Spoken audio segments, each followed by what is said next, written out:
फिर स्टार्ट करते हैं नेक्स्ट चैप्टर सर्कुलर मोशन। यहाँ पर हम सर्कुलर पाथ में घूमते हुए पार्टिकल के बारे में स्टडी करेंगे। एक पार्टिकल यहाँ से स्टार्ट हुआ इनिशियल पॉइंट से और घूमता हुआ इस तरफ फाइनल पॉइंट पे पहुंचा। तो यहाँ पे कुछ टर्मिनोलॉजी पहले वो सीखते हैं चैप्टर पढ़ने के लिए।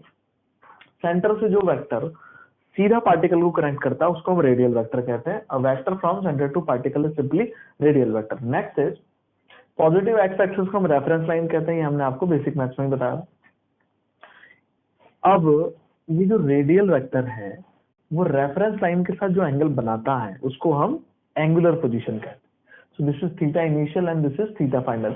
यानी कि पहले ये यहाँ पे था तो यहाँ से यहाँ तक का जो एंगल है यानी कि इधर से लेके इधर तक का दैट इज थीटा इनिशियल, और यहाँ से ही पॉजिटिव एक्स एक्सिस से जो पूरा एंगल है उसे हम कहेंगे थीटा फाइनल यानी कि फाइनल एंगुलर पोजीशन।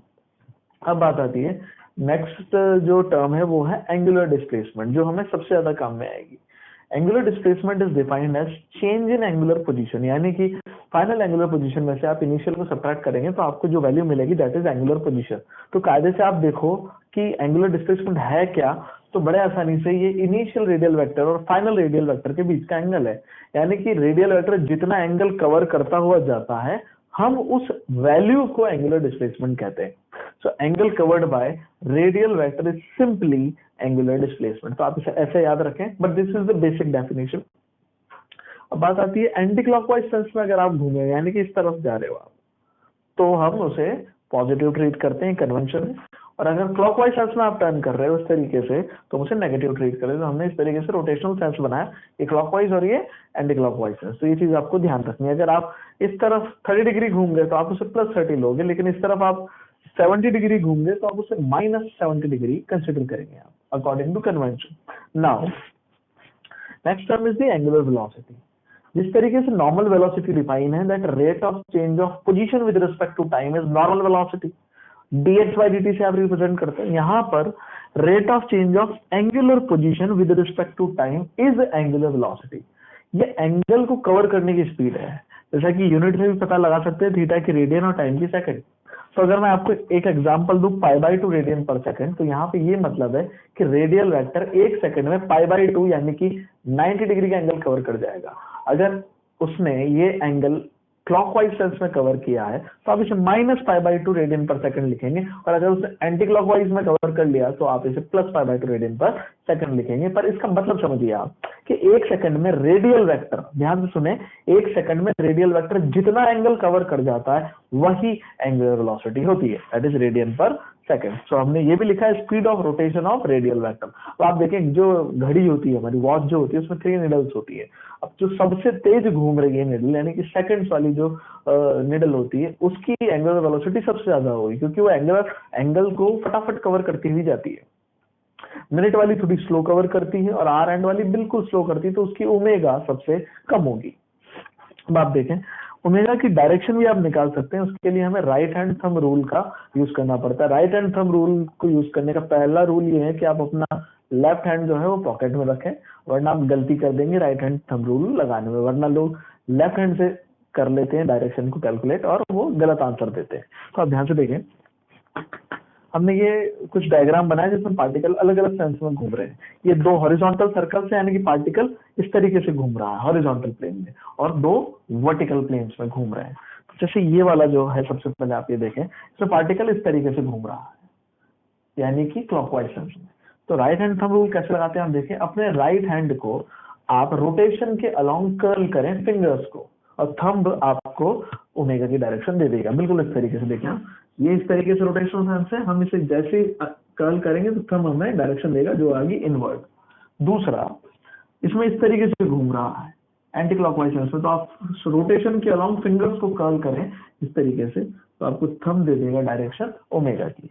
तीसरा देखें, इसमें सर्कल इस तरीके से बन रहा है हॉरिजॉन्टल प्लेन में, तो आप रोटेशन के अलोंग अपने फिंगर्स को कर्ल करें, थंब आपको डायरेक्शन देगा ओमेगा की यानी कि अपवर्ड। अगर ये इस सेंस में इधर घूम रहा है तो आप फिर से रोटेशन के अलोंग फिंगर्स को कर्ल करें और थंब आपको डायरेक्शन दे देगा ओमेगा की। तो इस तरीके से आप ओमेगा की डायरेक्शन निकाल सकते हैं। Next term is the average angular velocity. ये जो हमने लिखा वो इंस्टेंटेनियस है, अगर नॉर्मल ओमेगा पूछे तो भी इंस्टेंटेनियस ही होता है, एवरेज में मेंशन करना पड़ता है। So this is average angular velocity. It is defined as d theta की जगह डेल्टा थीटा हो जाता है, दिस इज टाइम। आप इसे ओपन भी कर सकते हैं, theta final minus theta initial upon T final minus T initial. एक एग्जांपल से मैं बताता हूँ आपको, एक पार्टिकल इनिशियल पॉइंट से फाइनल पॉइंट पहुंच गया, इस तरीके से रोटेट होते हुए एरो आपको बता रहा है कि ये एंटी क्लॉकवाइज सेंस में है। अब इसने जो टाइम लिया वो 4 सेकंड लिया, तो आपसे एवरेज एंगुलर वेलोसिटी पूछी, तो सिंपल है, angular displacement upon time taken. अब यहाँ से यहाँ तक का एंगल आपको कवर कैलकुलेट करना है। ये 120 डिग्री दिया था, पहले तो आप इस पाई में बदलेंगे, दैट इज 2π/3। अब हमें ये वाला एंगल चाहिए था यहाँ से लेके यहाँ तक का, और जैसा कि एंटी क्लॉकवाइज सेंस है तो आप इसे पॉजिटिव कंसिडर करेंगे। तो हमने 360 में से 120 घटाया, यानी कि 2π में से 2π/3 सब्ट्रैक्ट किया, तो 4π/3 आपके सामने आया। और 4π/3 यानी कि डेल्टा थीटा को आप जैसे 4 से डिवाइड करेंगे यानी कि टाइम से, so you will get π/3 radian per second. तो चलिए देखते हैं कुछ इंपॉर्टेंट टर्मिनोलॉजी। सबसे पहले टाइम पीरियड। तो सर्कुलर मोशन में एक रिवॉल्यूशन में जितना समय लगता है हम उसे ही टाइम पीरियड कहते हैं, यानी कि एक चक्कर में जितना समय लगा दैट इज टाइम पीरियड। दूसरा है frequency, it is defined as 1 upon time period, इसकी यूनिट होगी सेकंड इनवर्स। और बेसिकली हम कहें तो number of repetitions in a unit time is known as frequency, यानी कि यूनिट टाइम में जितने किसी भी साइकिल के रिपीटिशन हो जाएंगे हम उसे ही यहाँ पे फ्रीक्वेंसी कहेंगे। यहाँ पे सर्कुलर मोशन में cycles is completing a circle, तो एक सेकंड में या एक मिनट में जितनी टर्न्स एक बॉडी कवर कर लेगी उसी को हम फ्रीक्वेंसी कहेंगे। यहाँ पे सबसे पहली जो टर्म है फ्रीक्वेंसी की वो है आरपीएम, दैट इज रिवॉल्यूशन पर मिनट। एक मिनट में जो रिवॉल्यूशन होंगे वो होता है आरपीएम। दूसरा है आरपीएस, एक सेकंड में जितने रिवॉल्यूशन होंगे वो होंगे आरपीएस, यानी कि रिवॉल्यूशन पर सेकंड। अब अगर आपको एन आरपीएम दे दिए जाए तो आपको उसको ओमेगा में कन्वर्ट करना आना चाहिए। हमने आपसे कहा था कि ओमेगा को आप थीटा बाई टाइम से लिख सकते हैं। सो दिस इज एन आरपीएम, यानी कि एक रिवॉल्यूशन में 2π एंगल कवर होता है। भाई एक रिवॉल्यूशन इज 1 पूरा चक्कर, तो उसमें जो एंगल कवर होता है वो 360 यानी कि 2π होता है। तो n चक्कर में कितना एंगल कवर होगा, that is 2π into n simply. So this is theta, जितना कवर किया गया है। कायदे से कहें तो एंगुलर डिस्प्लेसमेंट डेल्टा थीटा, और टाइम लगा है पर मिनट यानी कि 1 मिनट, तो 60 से डिवाइड कर दोगे आप and you will get the omega. तो आरपीएम देते आप फटाफट ओमेगा कैलकुलेट कर सकते हैं। दूसरा, अगर आपको आरपीएस दिया जाए तो ये रिवॉल्यूशन पर सेकंड है, तो एन आरपीएस का मतलब एक सेकंड में 2πn एंगल कवर कर रहा है। सो थीटा तो आपका 2πn हो गया, और जो टाइम था वो एक सेकंड में, तो simply 2πn is the answer.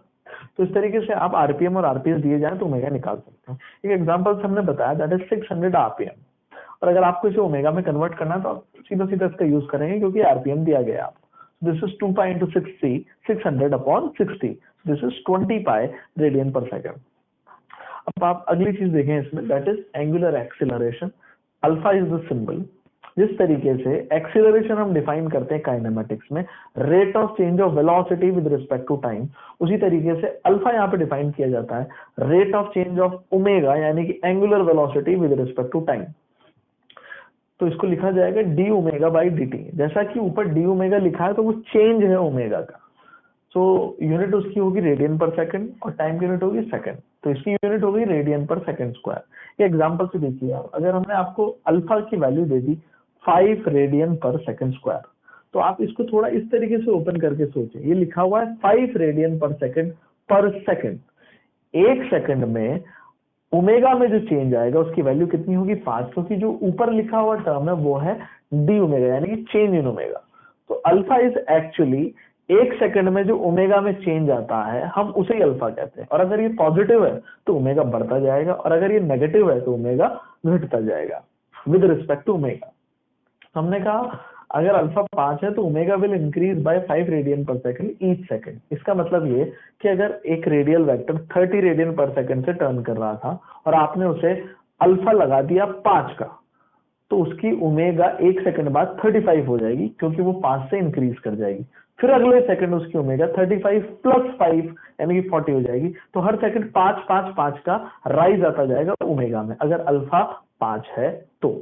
अब आप ध्यान से देखें अल्फा की डायरेक्शन हम कैसे प्रेडिक्ट करते हैं, आप इस चीज को ध्यान से समझें। डायरेक्शन तो वैसे बेसिकली टॉक से बताई जाती है जो हम रोटेशन में सीखेंगे, पर आप इस चैप्टर में कॉमन सेंस से भी अल्फा की डायरेक्शन प्रेडिक्ट कर सकते हैं। उसके लिए आप एक फॉर्मूला देखें एवरेज एंगुलर एक्सीलरेशन का, that is omega final minus omega initial upon T final minus T initial. तो यही फॉर्मूला है, पर एक बड़े इंटरवल के लिए लिखते हैं तो हम इस तरीके से लिखते हैं। अब बात आती है कि अगर ओमेगा बढ़ रहा है, हमने कहा ओमेगा ऊपर की तरफ है, पहले फॉर एग्जांपल पहला केस लेते हैं, ओमेगा ऊपर की तरफ है यानी कि इन अपर डायरेक्शन, और हमने कहा वो इंक्रीज कर रहा है, तो final omega definitely initial omega से ज्यादा होगा, तो ये वैल्यू आपकी पॉजिटिव निकल के आएगी। और अल्फा अगर पॉजिटिव आया यानी कि वो ओमेगा की ही तरफ होगा।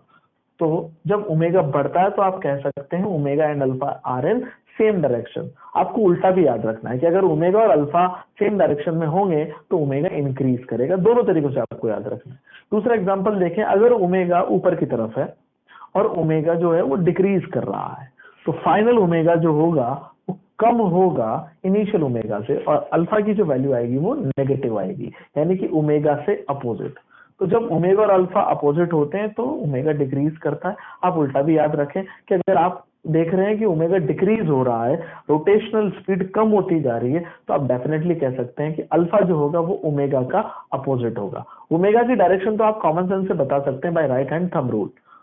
तो जैसे आप ओमेगा की डायरेक्शन पता लगाएंगे, फिर आप अल्फा की डायरेक्शन कॉमन सेंस से बताएंगे कि अगर बढ़ रहा है तो ओमेगा की तरफ ही होगा अल्फा, और अगर घट रहा है ओमेगा तो अल्फा ओमेगा से अपोजिट होगा।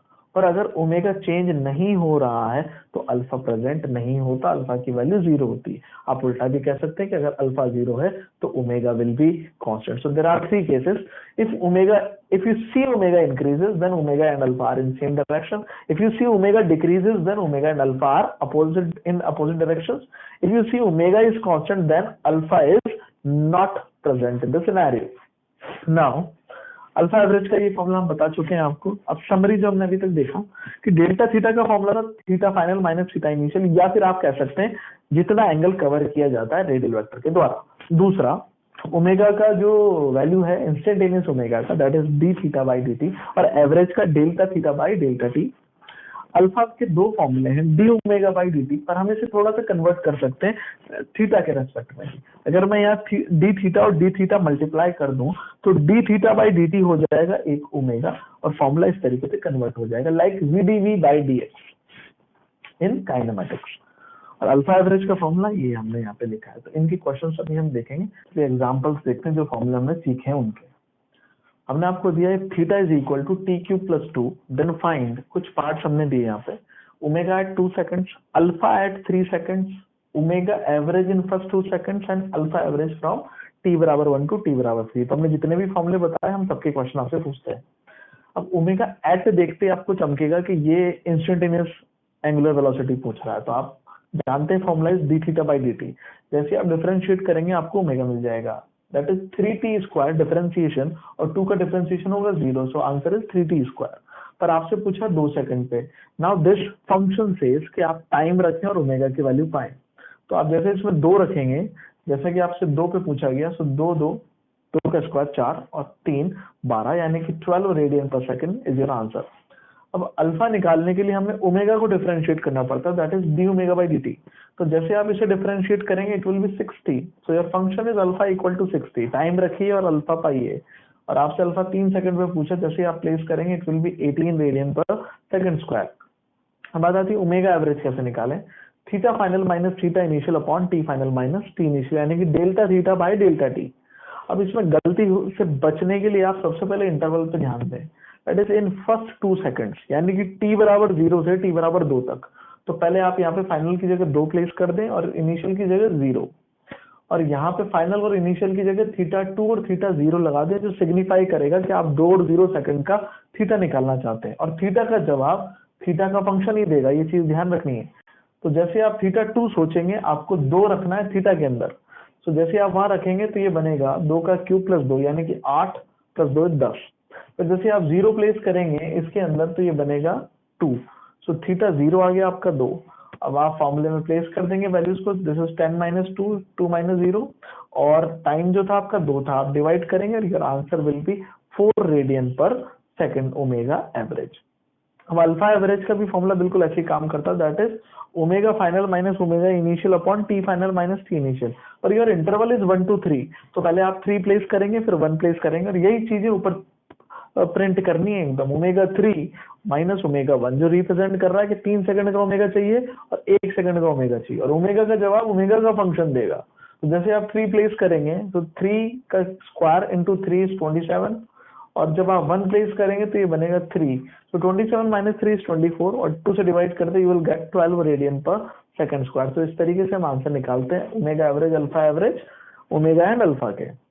एक इंटीग्रेशन का क्वेश्चन देखते हैं, रिवर्स ऑर्डर में भी पूछा जा सकता है। ये अभी आपने देखे वो डिफरेंशिएशन बेस पे हमने आपसे कहा find angle covered by a particle in first 4 seconds if omega is 2t + 2। अब ओमेगा देखे थीटा पूछ रहा है, थीटा से ओमेगा तो आप डिफरेंशिएट करके ले आते हो, पर ओमेगा से थीटा आपको रिवर्स ऑर्डर में इंटीग्रेट करके जाना पड़ेगा। तो हमने D theta by D t को ओमेगा लिखा, जो फॉर्मूला था, ओमेगा की वैल्यू को प्लेस किया, dt को इस तरफ भेजा तो ये इस तरह से जाएगा, फिर दोनों तरफ इंटीग्रेट कर दिया। लिमिट है फर्स्ट 4 सेकंड मतलब 0 से 4। अब ये 0 से 4 जाएगा, डी थीटा का इंटीग्रेशन डेल्टा थीटा जो हमें चाहिए, एंगल कवर्ड ही एंगुलर डिस्प्लेसमेंट होता। 2t का इंटीग्रेशन टी स्क्वायर, क्योंकि टी स्क्वायर बाई 2 होगा, 2 से 2 कैंसिल आउट हो जाएगा and this is 2t simply. 0 से 4 जाएंगे आप तो ये बनेगा 16 और ये बनेगा 8। फिर जब आप 0 प्लेस करेंगे तो 0 बनेगा, सो दिस इज 16 + 8 इज 24 रेडियन, क्योंकि ये थीटा है। तो इस तरीके से इंटीग्रेशन की क्वेश्चन करते हैं। एक और देखें आप, जो एक्सेलरेशन का फॉर्मूला हमने देखा था omega D omega by D theta पे, आपको क्वेश्चन दिया हमने if omega is theta square + 5। अब ओमेगा थीटा का फंक्शन, ये सुनते ही आपको क्लिक करना चाहिए कि हमें वो फॉर्मूला यूज करना पड़ेगा, ये वाला। Then find angular acceleration at theta equal to 2 radian. अब जैसे आप फॉर्मूला सोचेंगे आपको क्लिक करेगा कि ओमेगा और ओमेगा का डिफरेंशिएशन मल्टीप्लाई करना है, तो ओमेगा की वैल्यू थीटा स्क्वायर + 5। जैसे आप इसे डिफरेंशिएट करेंगे इट विल बी 2 थीटा और 5 का डिफरेंशिएशन होगा 0। अब ये एक्सप्रेशन आपके पास आ गया, अब आपको सीधा वैल्यू पुट करके आंसर निकालना है। सो अल्फा 2 यानी कि 2 आपको प्लेस करना है थीटा की जगह पे, 2 रखते ही ये बनेगा 4 और 4 + 5 इज 9 और यहाँ पे 2 रखते ही ये फिर से 4 बनेगा, 9 × 4 इज 36 और जैसा कि अल्फा है तो 36 radian per second square. So this is how you calculate. So ये देखते हैं relation between velocity and angular velocity. तो अगर एक पार्टिकल इस तरीके से सर्कुलर मोशन परफॉर्म कर रहा है और पार्टिकल यहाँ पर है, तो हमने आपसे कहा था रेडियल वेक्टर सेंटर से शुरू होकर पार्टिकल को कनेक्ट करेगा। So this is radial vector R और velocity tangential to the path होती है, हमने काइनेमेटिक्स में आपको बताया था। जैसा कि रोटेशनल सेंस उस तरफ है तो टेंजेंट बनेगा इस तरीके से ऊपर की तरफ। अगर ये यूं घूम रहा होता है इस तरीके से एंटी क्लॉकवाइज सेंस में, तो वेलोसिटी नीचे की तरफ आप ड्रॉ करते। तो ये वेलोसिटी, ओमेगा की डायरेक्शन निकालने के लिए हमने आपसे कहा था right hand thumb rule, rotation के अलोंग फिंगर्स को कर्ल करें और आपको थंब पॉइंट आउट कर देगा direction of omega. So you know all the directions, omega, are as well as velocity. Now velocity r और ओमेगा को हमने अलग से ड्रॉ कर लिया। अगर आप देखें तो आपको पता लगेगा कि ये तीनों वेक्टर एक दूसरे के परपेंडिकुलर होते हैं, यानी कि v is perpendicular to omega, omega is perpendicular to r and v is perpendicular to r। आप देख सकते हैं यहाँ से ओमेगा इस तरीके से डॉट है आउटवर्ड द प्लेन, तो ये r के भी परपेंडिकुलर है और v के भी परपेंडिकुलर है, और v और r तो परपेंडिकुलर होंगे क्योंकि एक टेंजेंट है और दूसरा रेडियस है। इनको कनेक्ट करने वाला जो फॉर्मूला है सर्कुलर मोशन में वो है v वेक्टर बराबर ओमेगा क्रॉस r।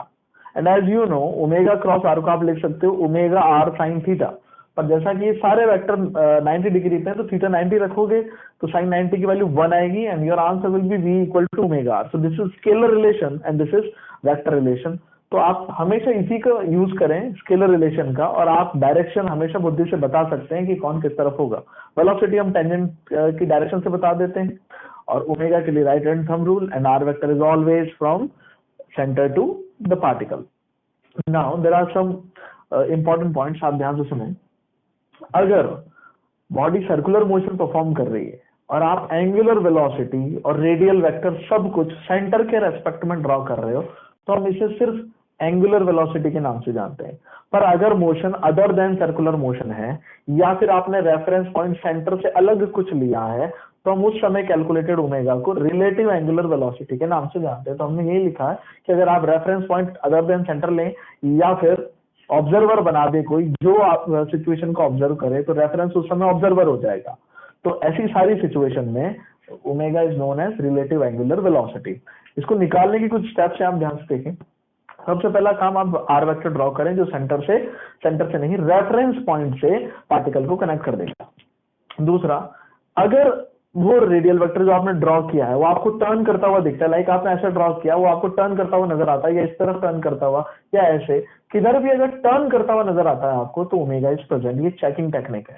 दूसरा, इसको निकालने का तरीका क्या है, make component of velocity perpendicular to r vector, यानी कि जो भी पार्टिकल की वेलोसिटी आप आर वेक्टर तो ऑलरेडी ड्रॉ कर चुके हैं, अब वेलोसिटी को आप इस तरीके से ब्रेक करेंगे कंपोनेंट्स में कि एक आर के पैरेलल आएगा और एक आर के परपेंडिकुलर आएगा, और जो परपेंडिकुलर कंपोनेंट होगा वही रेस्पॉन्सिबल होगा रोटेशन के लिए।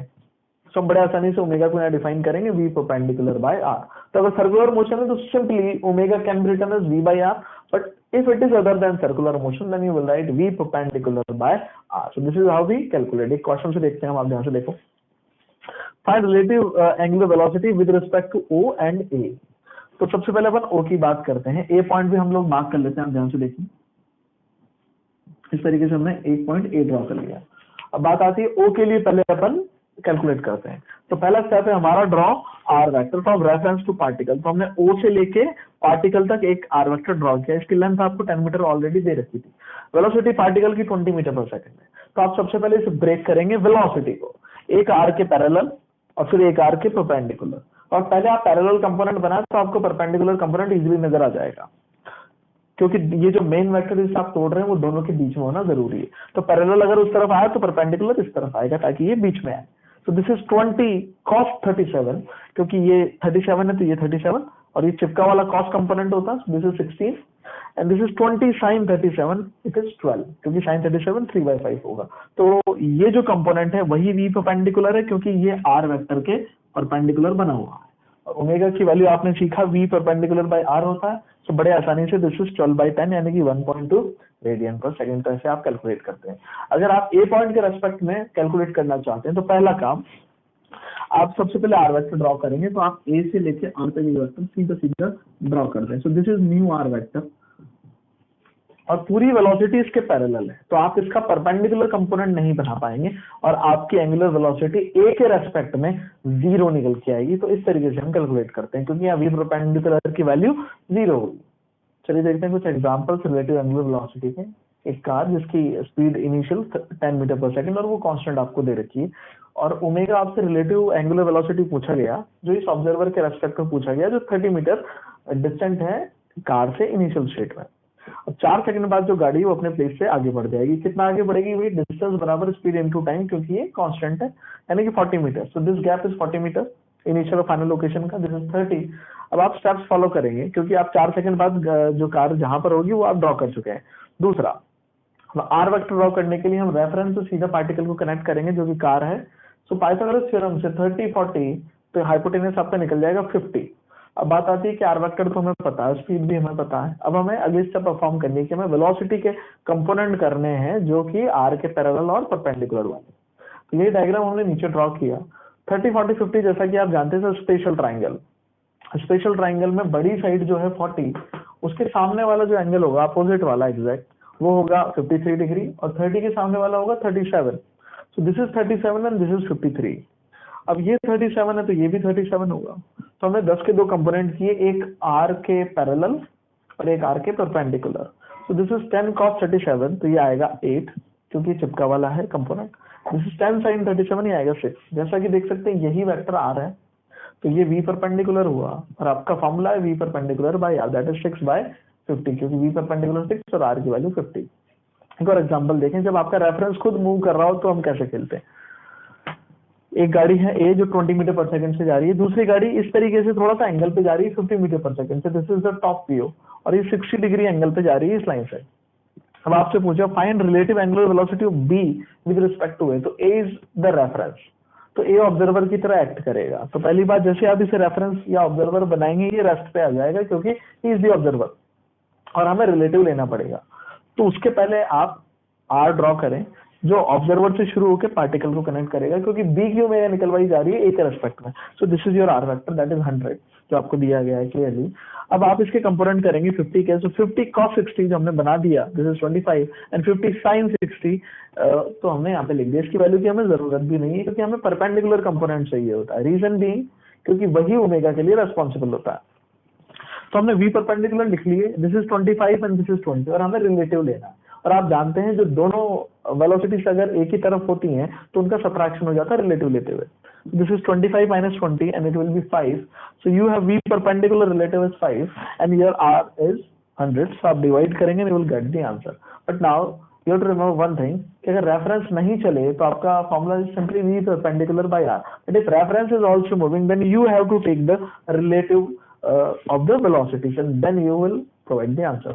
चलिए देखते हैं relation between acceleration and angular acceleration, that is A and alpha. हम जानते हैं वेलोसिटी सर्कुलर मोशन में लिखी जाती है ओमेगा क्रॉस आर से, और जैसे ही आप वेलोसिटी को डिफरेंशिएट करते हैं यू गेट दी एक्सीलरेशन। तो हमारा पहला स्टेप ये रहेगा कि हम वेलोसिटी को डिफरेंशिएट करें, यानी कि ओमेगा क्रॉस आर को डिफरेंशिएट करें। अब जैसा कि ये दो चीजें प्रोडक्ट के रूप में लिखी हुई है, तो इसे प्रोडक्ट रूल से डिफरेंशिएट किया जाता है। तो कैसे करेंगे आप ध्यान से देखें। प्रोडक्ट रूल से डिफरेंशिएट करने का जो तरीका था वो था, आप पहले वाले को डिफरेंशिएट करें और दूसरे को छोड़ दें, प्लस फिर दूसरे को डिफरेंशिएट करें, पहले वाले को छोड़ दें। तो पहले हमने ओमेगा को डिफरेंशिएट किया और आर को छोड़ दिया, प्लस फिर हमने ओमेगा को छोड़ा और आर को डिफरेंशिएट किया। पर जैसा कि क्रॉस प्रोडक्ट में डिफरेंशिएट करते समय हमें जो ऑर्डर है उसका ध्यान रखना पड़ता है, यानी कि जो आगे है वो आगे ही रहेगा। तो ओमेगा को आगे था तो आगे ही रखेंगे, इधर भी आगे उधर भी आगे। इधर बनेगा D omega by D T, इधर बनेगा D r by D T. D omega by D t को हमने लिख दिया अल्फा, जैसा कि हम जानते हैं। D r by D t को हमने लिख दिया velocity. So we have acceleration in two parts, पहला अल्फा क्रॉस आर और दूसरा है omega cross v. Alpha cross r is known as tangential acceleration because its direction is towards the tangent. दूसरा इज ओमेगा क्रॉस वी, इसको radial acceleration के नाम से भी जानते हैं या centripetal acceleration because its direction is always towards the centre. No matters omega और वी की क्या वैल्यू है, ये हमेशा सेंटर की तरफ ही आएगी इसकी डायरेक्शन, और अल्फा क्रॉस आर हमेशा टेंजेंट की तरफ ही आएगा। तो आप ध्यान से देखें, अल्फा और आर की अगर मैं बात करूं आपसे, तो अल्फा एक एक्सियल वेक्टर होता है। अगर पार्टिकल इस तरीके से सर्कल में घूम रहा है तो हो सकता है अल्फा डॉट होगा बाहर की तरफ, या हो सकता है अंदर की तरफ होगा इनवर्ड द प्लेन, तो कहीं भी हो सकता है। पर आप ध्यान से देखें, दिस इज आर, तो अल्फा बाहर हो या अंदर हो वो आर के साथ हमेशा 90 डिग्री का ही एंगल बनाएगा, यानी कि अल्फा और आर के बीच का एंगल 90 डिग्री। तो अल्फा क्रॉस आर को जब मैं ओपन करूंगा तो ये क्रॉस प्रोडक्ट है a b sine theta, so it will be alpha r sine theta and sine 90 is 1, सो 80 की वैल्यू सिंपली रह जाएगी आपके पास में आर अल्फा। तो आप इसे अच्छे से याद रखें। आप डायरेक्शन अल्फा क्रॉस आर की मदद से भी निकाल सकते हैं, पर हम आपको इसके लिए एक अच्छा तरीका बताएंगे। आप फॉर्मूला सिर्फ 80 बराबर आर अल्फा याद रखें, that is of the magnitude, कि 80 की वैल्यू आप निकालोगे कैसे, simply multiply r and alpha. दूसरा, अगर मैं सेंट्रिपिटल एक्सीलरेशन निकालना चाहूं तो हमने भी आपको थोड़ी देर पहले बताया था ओमेगा और वी के बीच का एंगल भी 90 डिग्री ही होता है। तो omega v sine 90 and sin 90 will be 1, so omega into v, and v omega r के बराबर होता है। तो जैसे आप v की जगह ओमेगा r रखेंगे it will B omega square r, और अगर आप ओमेगा की जगह पे v बाई आर पुट कर देंगे, v बराबर ओमेगा r से, तो ये बन जाएगा v स्क्वायर बाई आर। तो ये आपको तीनों फॉर्मूले बहुत अच्छे से याद रखना है। AT का फॉर्मूला आर अल्फा और ACB के दो फॉर्मूले हमारे पास, यानी कि सेंट्रिपिटल एक्सीलरेशन के दो फॉर्मूले हैं, ओमेगा स्क्वायर आर और v स्क्वायर बाई आर। अब आप ध्यान से देखें, हम एक एक एक्सीलरेशन को ध्यान से देखते हैं। सबसे पहले टेंजेंशियल एक्सीलरेशन, पहली बात ऑलवेज टुवर्ड्स द टेंजेंट होगी ये, या फिर टेंजेंशियल टू द पाथ, एक ही बात है। अब सर्कुलर मोशन की सबसे अच्छी बात, केवल ये तीन ही तरीकों से पॉसिबल है, या तो पार्टिकल सर्कल में घूमते हुए स्पीड अप होता है, या फिर स्लो डाउन हो रहा होगा, या फिर कांस्टेंट स्पीड से सर्कल में घूम रहा होगा। जैसे हम फैन स्टार्ट करते हैं उसकी स्पीड बढ़ती है तो वो स्पीड अप मोशन है। पंखा जब हम बंद भी कर देते हैं तो वो स्लो डाउन होने लगता है, धीरे धीरे धीरे करके रुक जाता है, तो वो स्लो डाउन केस में आएगा। और जब वो थोड़ी देर आप उसको फिक्स कर दो तो एक फिक्स स्पीड से घूमने लग जाता है, तो वो कांस्टेंट स्पीड वाला केस होगा। तो तीनों तरीके से ही पॉसिबल है, चौथा तरीका पॉसिबल नहीं। अब बात आती है, हम जानते हैं वेलोसिटी को चेंज करने के लिए एक्सीलरेशन ही रेस्पॉन्सिबल होता है, और हमें पता है AT is towards the tangent. तो अगर पार्टिकल इस तरीके से घूम रहा है तो v की डायरेक्शन बहुत इजीली बना सकते हैं, that is tangent to the path. तो हमने सबसे पहले v ड्रॉ कर लिया। अब हमें पता है कि अगर स्पीड अप हो रहा है सर्कुलर मोशन में तो एक्सीलरेशन को वेलोसिटी की तरफ ही होना पड़ेगा, तभी स्पीड अप होगा, क्योंकि अगर वो अपोजिट हो जाता तो स्लो डाउन का केस होता, और इसके अलावा और किसी एंगल में हो नहीं सकता, क्योंकि ये टेंजेंशियल एक्सीलरेशन है। तो या तो ये वेलोसिटी की तरफ ही होगा, क्योंकि वेलोसिटी भी टेंजेंट के अलाउंग ही होती है, या वेलोसिटी का उल्टा होगा। तो दो ही रास्ते पॉसिबल थे।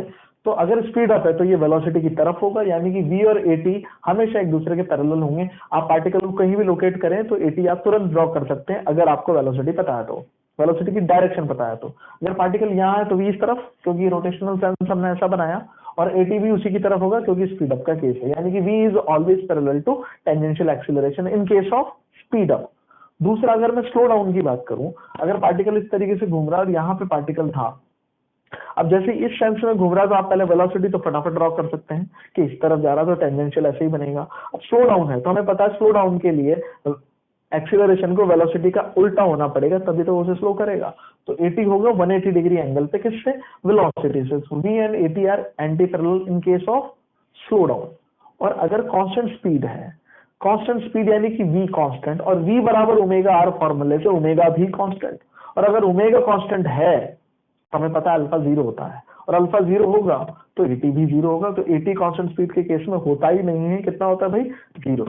चलिए देखते हैं next article is the centripetal acceleration. Centripetal acceleration को हम ACP से डिनोट करते हैं, and the formula is omega square r and V square by r. तो अगर आपको ओमेगा की वैल्यू या फिर V की वैल्यू और R पता है तो आप बड़े आसानी से ACP की वैल्यू बता सकते हैं। अब बात आती है इसकी direction is always towards the centre. अगर मैंने पार्टिकल को अलग अलग 4 जगह पे लोकेट किया है तो आपको ACP की डायरेक्शन बनाना सबसे आसान काम है। आप बस पार्टिकल से सेंटर की तरफ एक वेक्टर ड्रॉ कर दें, that is the ACP vector.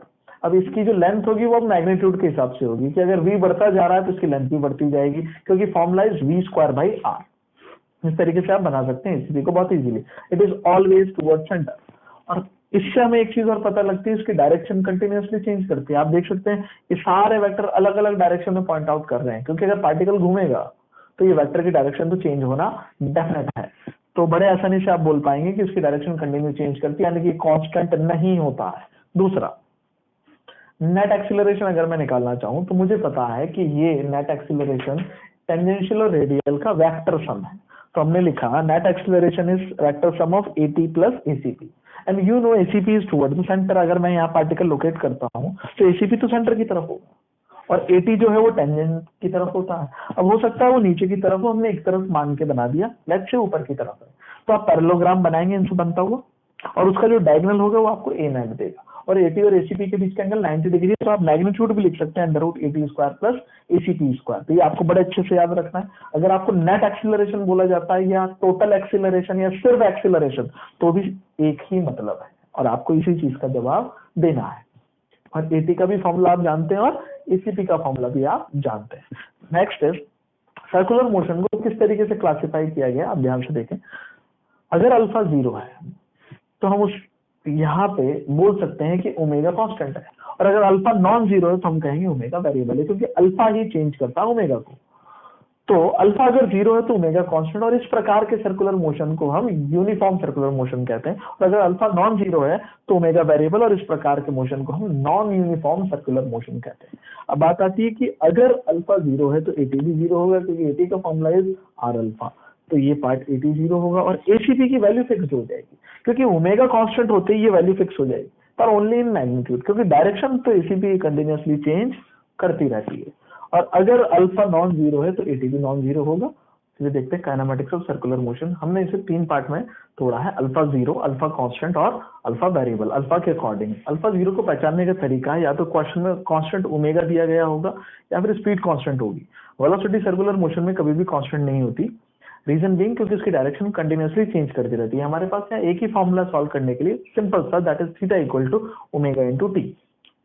लेकिन अगर अल्फा कांस्टेंट है तो हमारे पास जो टूल है उसे कहते हैं हम equation of motion in circular format. 3 equation है हमारे पास में। ओमेगा फाइनल बराबर omega initial plus alpha T, theta बराबर omega initial T plus half alpha T square. तीसरा, ओमेगा फाइनल स्क्वायर बराबर omega initial square plus 2 alpha theta, जहां पर omega final angular velocity, omega initial angular velocity, alpha angular acceleration है, और theta angular displacement है। ये बिल्कुल kinematics की इक्वेशंस की तरह ही है, बस v की जगह ओमेगा फाइनल, u की जगह ओमेगा इनिशियल, और a की जगह पर अल्फा आ गया है, और डिस्प्लेसमेंट की जगह पर एंगुलर डिस्प्लेसमेंट थीटा। लेकिन अगर अल्फा वेरिएबल हुआ तो हमारे पास तरीका है इंटीग्रेशन और डिफरेंशिएशन को सॉल्व करने का।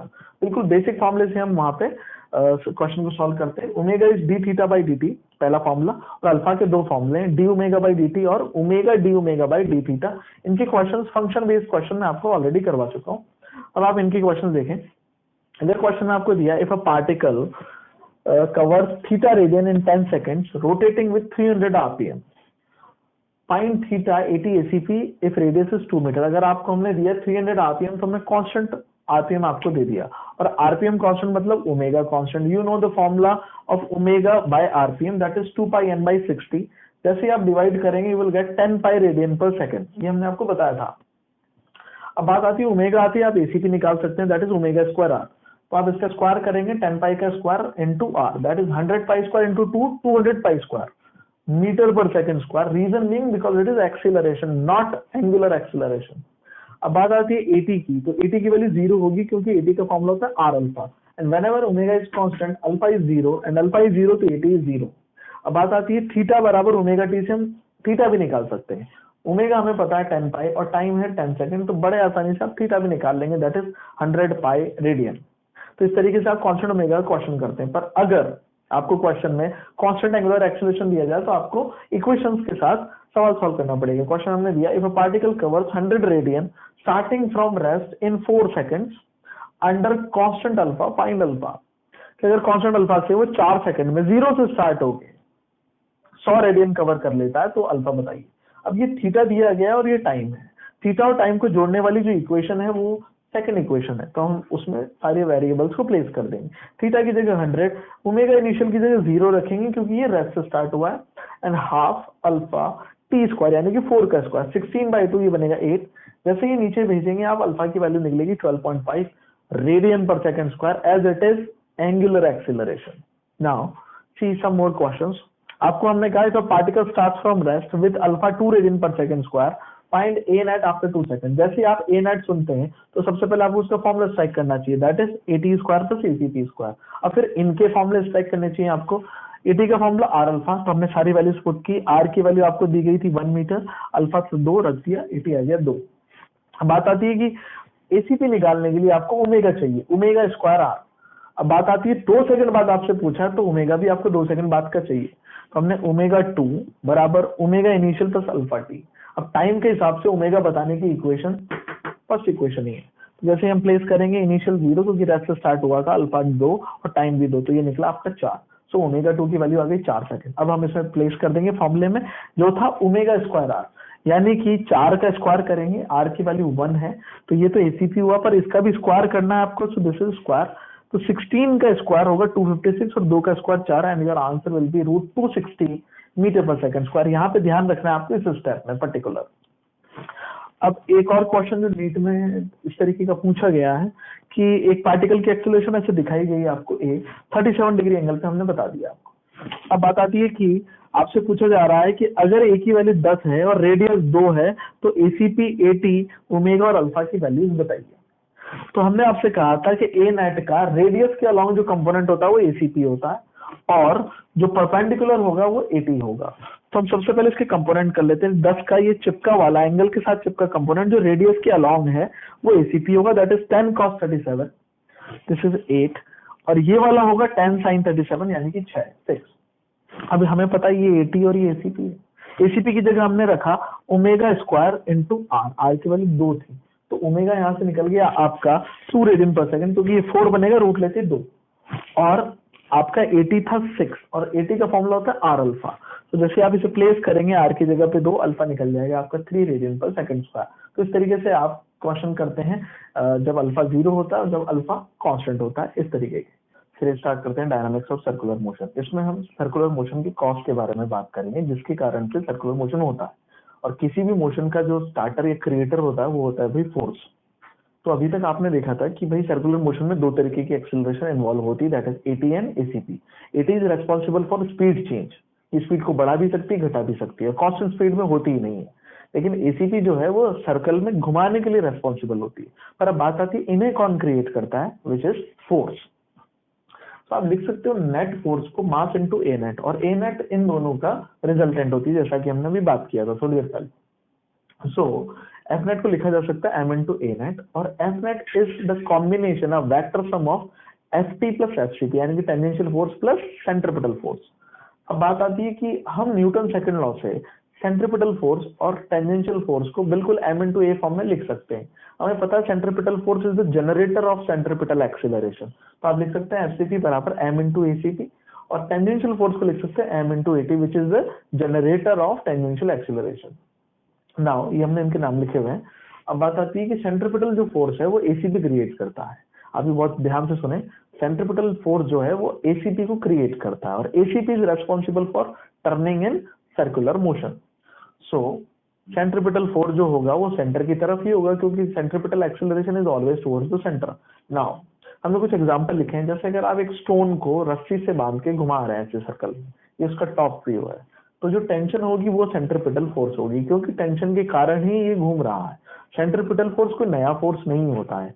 जो फोर्स हमने आपको एनएलएम में बताए थे टाइप्स ऑफ फोर्सेस, ये उन्हीं में से कोई होगा। पर जो फोर्स सर्कल में घुमाने का काम कर देता है, हम उसी को कह देते हैं कि भाई आप सेंट्रीपिटल फोर्स भी हो। जैसे अगर आप रस्सी से घुमा रहे हैं स्टोन को, तो वो टेंशन तो है ही, टेंशन के साथ में वो एक सेंट्रीपिटल फोर्स भी है, क्योंकि वो काम घुमाने का कर रहा है सर्कल में। जैसे अर्थ के चारों तरफ एक सैटेलाइट घूम रहा है, तो हमें पता है ग्रेविटेशनल फोर्स के कारण घूमता है, और ग्रेविटेशनल फोर्स इस केस में क्या हो जाएगा भाई, सेंट्रीपिटल फोर्स। तो आप बिल्कुल आसानी से याद रखें, जो फोर्स सर्कल में घुमा दे हम उसे ही सेंट्रीपिटल फोर्स कह देते हैं। जैसे आप गाड़ी को एक सर्कुलर पाथ में घुमा रहे हैं, तो गाड़ी को घूमने के लिए रेस्पॉन्सिबल है टायर और ग्राउंड के बीच का फ्रिक्शन, तो यहाँ पे friction is the centripetal force. तो अलग अलग फोर्स सेंट्रीपिटल की तरह एक्ट कर सकते हैं, normal reaction, tension, friction, gravitation, electrostatic force, nucleus के चारों तरफ इलेक्ट्रॉन घूमता है, तो वो सारे फोर्स जो सर्कल में घुमाने का कार्य कर रहे हैं, हम उन सबको सेंट्रीपिटल फोर्स कह सकते हैं। और ये हमें ग्राउंड फ्रेम पे जब हम खड़े हैं, यानी कि हम अगर ऑब्जर्व कर रहे हैं, तो हमें ये सर्कुलर मोशन प्रोवाइड करता हुआ दिखाई दे रहा है, तो जो इस सर्कुलर मोशन के लिए रेस्पॉन्सिबल फोर्स है, हम उसे सेंट्रीपिटल फोर्स कह देते हैं। But we are observing the event from ground frame. अब इसी के जैसी एक मिलती जुलती टर्म है, वो है सेंट्रीफ्यूगल फोर्स। इस सेंट्रीफ्यूगल फोर्स जो है वो रियल फोर्स होता ही नहीं, it is a pseudo force in actual. अब देखते हैं कैसे हम इस चीज को डिफाइन करते हैं कि भाई वही पार्टिकल जो अभी सर्कल में घूम रहा था, उसमें दो एक्सेलरेशन प्रेजेंट थी, मैक्सिमम दो ही हो सकते हैं, एटी एंड एसीपी। और एसीपी हमेशा प्रेजेंट होता है, क्योंकि सर्कल में घूमना है तभी तो सर्कुलर मोशन होगा। पर एटी केवल दो ही केसेस में होता है, तीन केसेस में से, स्पीड अप, स्लो डाउन, और कांस्टेंट स्पीड में नहीं होता है। So this may be not present in the circular motion, but this will always be present in circular motion, that ACP। अब बात आती है कि हमने तो दोनों केसेस लिए, कि अगर आप पार्टिकल को ही रेफरेंस ले लें जो पार्टिकल सर्कुलर मोशन में घूम रहा है, लिसन वेरी केयरफुली, कि अगर हम इसी पार्टिकल को रेफरेंस ले लें तो ये पार्टिकल ऑब्जर्वर की तरह एक्ट करेगा, यानी कि जिससे रेफरेंस लिया जाता है वो रेस्ट पे आ जाता है। ये बात हम जानते हैं, हमने रिलेटिव में भी सीखा और स्यूडो फोर्स में भी देखा था। तो ये पार्टिकल तो रेस्ट पे आ गया क्योंकि हमने इसे ही रेफरेंस ले लिया। अब बात आती है कि ये एक ऐसा पार्टिकल था जिसके पास दो एक्सेलरेशन, एटी और एसीपी, तो ये एक नॉन इनर्शियल रेफरेंस था, और नॉन इनर्शियल रेफरेंस पर आप अगर ऑब्जर्वर बनते हैं तो आपको स्यूडो फोर्सेस दिखाई देते हैं, जिनकी वैल्यू होती है मास इनटू एक्सीलरेशन। पर मास जिसे आपने ऑब्जर्व किया और एक्सीलरेशन ऑब्जर्वर की। अब बात आती है आप इसको रेफरेंस मान के इसी को ऑब्जर्व कर रहे हैं, तो मास भी इसी का लिया जाएगा और एक्सीलरेशन भी इसी की ली जाएगी, लेकिन डायरेक्शन एक्सीलरेशन के अपोजिट होती है। तो जैसे आपने इसे रेफरेंस बनाया तो मास तो इसी का लेना है, क्योंकि हम ऑब्जर्व भी इसी को कर रहे हैं। अब बात आती है कि एक्सीलरेशन इसके पास दो हैं, तो स्यूडो फोर्सेस दो दिखेंगे और इनके उल्टे दिखेंगे। तो एक स्यूडो फोर्स एसीपी का उल्टा दिखेगा, जो होगा एम इंटू एसीपी। हमने डबल एरो से बनाया to represent that it is a pseudo force, false force. तो एम इंटू एसीपी, और एक एटी का उल्टा दिखेगा, वो बनेगा एम इंटू एटी। हो सकता है एटी नीचे की तरफ हो, तो m into AT pseudo force आपको ऊपर की तरफ दिखेगा, एक्सीलरेशन का अपोजिट। तो इस तरीके से आप ये डायग्राम्स ड्रॉ करेंगे। दूसरी इंपॉर्टेंट बात, जब भी आप पार्टिकल को रेफरेंस लेंगे तो पार्टिकल खुद रेस्ट पे आ जाएगा। आप जिसे ऑब्जर्व कर रहे हो वो अगर रेस्ट पे बना हुआ है, then you are solving the equilibrium, क्योंकि हमने कहा था अगर कोई बॉडी रेस्ट पर है तो आप वो बॉडी इक्विलिब्रियम में है। तो सबसे अच्छी बात सेंट्रीफ्यूगल फोर्स स्टाइल से सवाल सॉल्व करने की, कि आप हमेशा पार्टिकल को रेफरेंस लें और उसको फटाफट रेस्ट पर रख दें, क्योंकि आप उसी को ऑब्जर्व कर रहे हैं, तो वो तो रेस्ट पर ही रहेगा। दूसरा, स्यूडो फोर्सेस तुरंत लगा दें, ये वाला हमेशा लगता है, यानी कि एम इंटू एसीपी, क्योंकि एसीपी सर्कुलर मोशन में हमेशा प्रेजेंट रहता है। तो सेंट्रीफ्यूगल फोर्स इसी कंपोनेंट को कहते हैं स्यूडो फोर्स के, जो सेंटर से बाहर की तरफ लगता है, यानी कि एसीपी का उल्टा। सो दिस इज सेंट्रीफ्यूगल फोर्स, और ये रियल फोर्स नहीं होता है। और एम इंटू एटी तभी लगेगा जब स्पीड अप या स्लो डाउन का केस होगा, कांस्टेंट स्पीड में ये वेक्टर नहीं बनेगा, और आप इक्विलिब्रियम सिचुएशन सॉल्व कर लेंगे, जैसा कि अभी अपन क्वेश्चंस में देखेंगे। इसके बाद हम बात करते हैं अगली टर्म टेंजेंशियल फोर्स की। टेंजेंशियल फोर्स इसका क्रिएटर होता है, यानी कि एटी का। अब बात आती है कि this is responsible for speed change, जो हमने आपको अभी भी बताया था। तो आप इसको लिख सकते हो एफ टी बराबर m into AT, and AT जैसा कि पता है स्पीड चेंज कर रहा है, तो आप इसे लिख सकते हो rate of change of speed. हमने मॉड्यूलस के अंदर जो साइन लिखा है उसका मतलब स्पीड। अगर मैं सिंपली डीवी बाई डी लिखता तो उसे कहते हैं rate of change of velocity, और वो एक्सीलरेशन के बराबर होती है। But this is rate of change of speed, जो किसके बराबर होगी, एटी के बराबर। तो आप एटी को इस तरीके से भी निकाल सकते हैं कि अगर मैं आपको स्पीड दे दूं, स्पीड का फंक्शन लाइक v बराबर 4t, तो आप उसे डिफरेंशिएट करके बहुत इजीली क्या निकाल सकते हैं, eighty, differentiate speed and gate eighty. तो इस तरीके से आप सेंट्रीपिटल, सेंट्रीफ्यूगल और टेंजेंशियल फोर्स को चेक करते हैं। अब बात आती है सेंट्रीपिटल और सेंट्रीफ्यूगल, हमें दोनों में से एक ही मेथड ऑप्ट करना पड़ेगा, क्योंकि अगर हम ग्राउंड फ्रेम से सिचुएशन ऑब्जर्व करेंगे तो हमें सेंट्रीपिटल फोर्स दिखाई देगा, लेकिन अगर हम पार्टिकल के फ्रेम में सिचुएशन को ऑब्जर्व करेंगे तो हमें सेंट्रीफ्यूगल फोर्सेस दिखाई देंगे और हम इक्विलिब्रियम सॉल्व करेंगे। सेंट्रीपिटल और सेंट्रीफ्यूगल फोर्स एक साथ बॉडी पे प्रेजेंट नहीं होते हैं, क्योंकि ये ग्राउंड फ्रेम से दिखता है और वो पार्टिकल के फ्रेम से नजर आता है। चलिए देखते हैं कुछ example dynamics of circular motion के, जिसमें हम फोर्स की कैलकुलेशन करेंगे। स्टोन हमने दिया आपको 2 किलो मास का, जिसे हमने 2 मीटर की रेडियस में 4 मीटर पर सेकंड स्पीड से घुमाया with the help of string, और आपसे पूछा जा रहा है find tension in the string. अब फोर्स निकालने के हमारे पास दो मेथड है, एक तो सेंट्रीपिटल मेथड और एक सेंट्रीफ्यूगल मेथड। हम सेंट्रीफ्यूगल मेथड से क्वेश्चन करना प्रेफर करेंगे, क्योंकि काफी तेजी में क्वेश्चन सॉल्व हो जाता है। तो सेंट्रीफ्यूगल मेथड की खास बात हमने ये कहा था आपसे कि आप पार्टिकल को ही माने रेफरेंस, और फिर आपको दो स्यूडो फोर्सेस दिखाई देंगे, एक m इंटू एटी और एक होगा m इंटू एसीपी, एक एसीपी का उल्टा और एक एटी का उल्टा। तो अगर एसीपी तो हमेशा होता है, तो एसीपी का उल्टा तो आपको हमेशा दिखेगा, लेकिन एटी का उल्टा तभी दिखेगा जब टेंजेंशियल एक्सीलरेशन प्रेजेंट होगी। तो जैसे आपने देखा स्पीड कांस्टेंट है, तो पहली बात कांस्टेंट स्पीड होती है, एटी हो गया जीरो, क्योंकि कांस्टेंट स्पीड मतलब अल्फा जीरो मतलब एटी जीरो।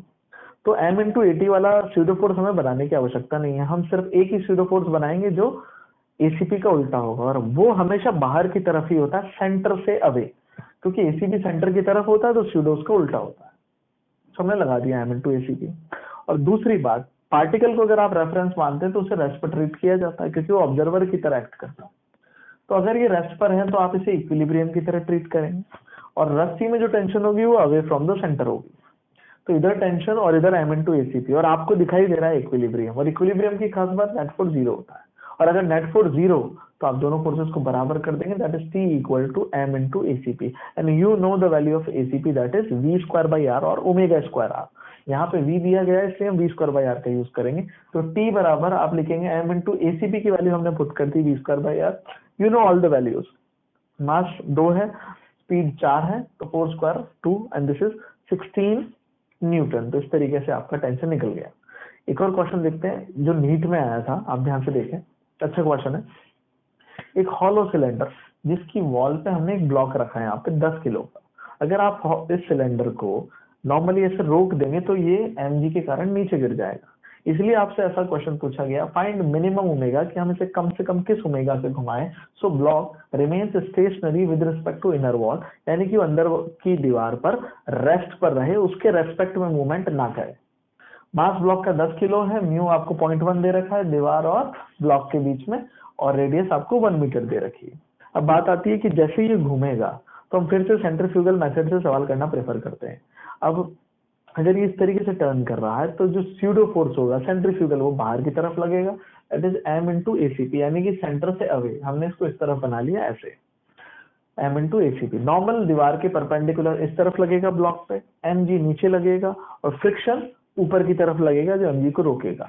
अगर आप ध्यान से देखें तो एसीपी की जो वैल्यू हम रखेंगे वो रखेंगे ओमेगा स्क्वायर आर, क्योंकि हमसे ओमेगा पूछा है। अब आप सोचिए अगर ये रुक जाता घूमना तो ओमेगा जीरो होता, और ओमेगा अगर जीरो होता तो जैसा कि ये दोनों आपस में बराबर हैं, क्योंकि ब्लॉक को जैसे आप रेफरेंस लेंगे तो सारे फोर्सेस एक दूसरे से कैंसिल आउट होंगे। सो नॉर्मल की वैल्यू m इंटू एसीपी, अगर एसीपी जीरो तो नॉर्मल जीरो, और नॉर्मल जीरो तो फ्रिक्शन जीरो, तो रोकने वाला कोई नहीं होता और ब्लॉक नीचे गिर जाता। इसीलिए हमें इसे घुमाना पड़ेगा, क्योंकि उससे ये जनरेट हो जाएगा और वो नॉर्मल क्रिएट करेगा, और नॉर्मल फ्रिक्शन को क्रिएट करेगा, और फ्रिक्शन mg को बैलेंस कर देगा। सो दिस इज द चेन। तो हमने इसी का टॉप व्यू बनाया, नॉर्मल ऐसे लग रहा है और m ओमेगा स्क्वायर इस तरीके से, एसीपी की वैल्यू हमने पुट कर दी। तो सबसे पहले हमने कहा कि नॉर्मल तो m ओमेगा स्क्वायर आर के बराबर है, तो इसका कैलकुलेशन किया हमने, m इज 10, ओमेगा स्क्वायर हमें नहीं पता, निकालना है, रेडियस दिया 1, और फ्रिक्शन को जो बैलेंस करना था वो था mg, और mg की वैल्यू 10 किलो के ब्लॉक में 100 होगी, सो दिस इज 100, और इसे बैलेंस करेगा friction, and friction is mu into normal as we know. But normal here is m into ACP।